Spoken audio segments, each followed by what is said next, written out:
ایک دن محمد صلی اللہ علیہ وسلم مدینہ میں اپنی خالہ کے گھر آرام فرما رہے تھے۔ اچانک ان کی آنکھ کھلی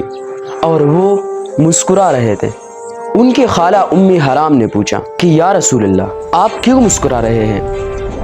تو آپ صلی اللہ علیہ وسلم نے کہا کہ مجھے اسی وقت ایک ویژن دکھایا گیا ہے کہ میری امت کی کچھ لوگ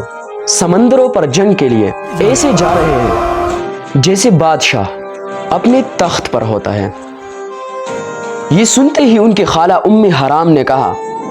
کہ یا رسول اللہ، آپ دعا کریں کہ میں بھی اس فوج میں شامل ہوں۔ تو آپ صلی اللہ علیہ وسلم نے انہیں جواب دیا کہ آپ اس فوج میں ضرور ہوں گے۔ رسول اللہ صلی اللہ علیہ وسلم کے بعد مسلمان حضرت عمر کے دور میں دنیا کی سب سے بڑی سپر پاور بن چکی تھی،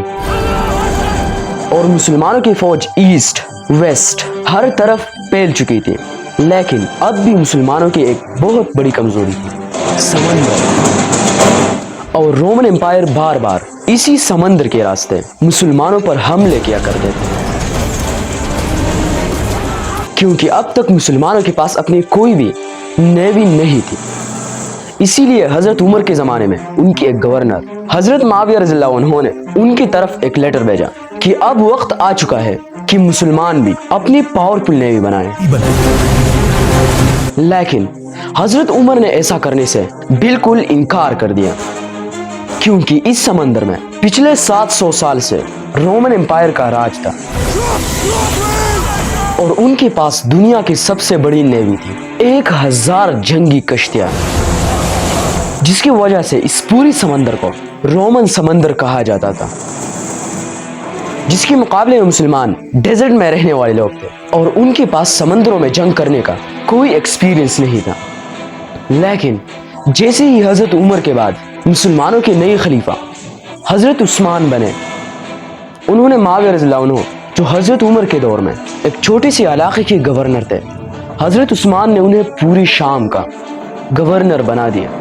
اور ایک بار پھر معاویہ رضی اللہ عنہ نے اپنے کزن حضرت عثمان کی طرف وہی سیم لیٹر بھیجا، لیکن حضرت عثمان نے انہیں جواب دیا کہ جب حضرت عمر تمہیں نیوی بنانے سے روک رہے تھے تب میں ان کے پاس ہی کھڑا تھا، مطلب اب بھی نیوی بنانے کی اجازت نہیں ہے۔ لیکن حضرت معاویہ بار بار خلیفہ عثمان سے نیوی بنانے کی اجازت مانگتے رہے، یہاں تک کہ ایک لیٹر میں انہوں نے یہ بھی لکھا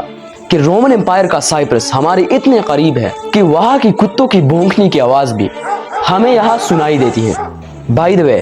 یہ صرف حضرت معاویہ نے ایک مثال دی تھی، اصل میں وہاں سے کتوں کی آواز نہیں پہنچ سکتی۔ آخر حضرت معاویہ کے بار بار کہنے پر حضرت عثمان نے انہیں سائپرس پر حملہ کرنے کی اجازت دے دی،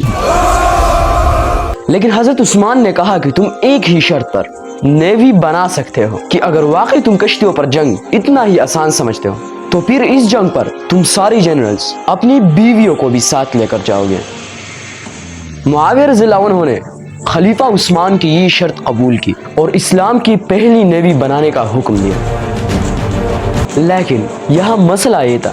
کہ مسلمانوں میں کسی کو بھی بڑے بڑے جنگی جہاز بنانے کا طریقہ نہیں آتا تھا، تو پھر مسلمانوں نے یہ نیوی بنائی کیسی؟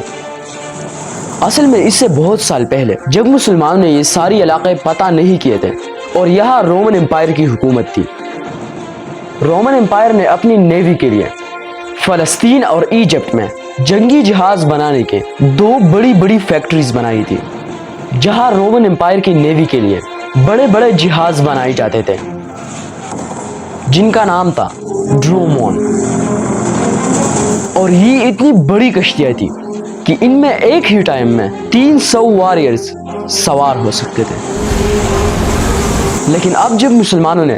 رومن امپائر سے یہ سارے علاقے فتح کیے تھے، کشتیاں بنانے کی یہ 2 فیکٹریز بھی مسلمانوں کے ہاتھوں میں تھی، جو پہلے تو مسلمانوں کے کسی کام کے نہیں تھے، لیکن اب خلیفہ عثمان کے آرڈر پر ان فیکٹریز کو دوبارہ کھولا گیا، اور معاویہ رضی اللہ عنہ نے کرسچین انجینئرز کو اپنے پاس بلایا کہ اب رومن امپائر کے لیے نہیں بلکہ ہمارے لیے سمندری جہاز بناؤ، اور اس طرح اسلام کی پہلی نیوی تیار ہونے لگی۔ جیسے ہی کچھ کشتیاں تیار ہوئے تو خلیفہ عثمان کے آرڈرز کے مطابق حضرت معاویہ اور ان کے جنرلز اپنی بیویوں کو ساتھ لے کر سائپرس پتہ کرنے کے لیے روانہ ہوئے۔ اب یہاں ایک بہت ہی انٹرسٹنگ بات یہ تھی،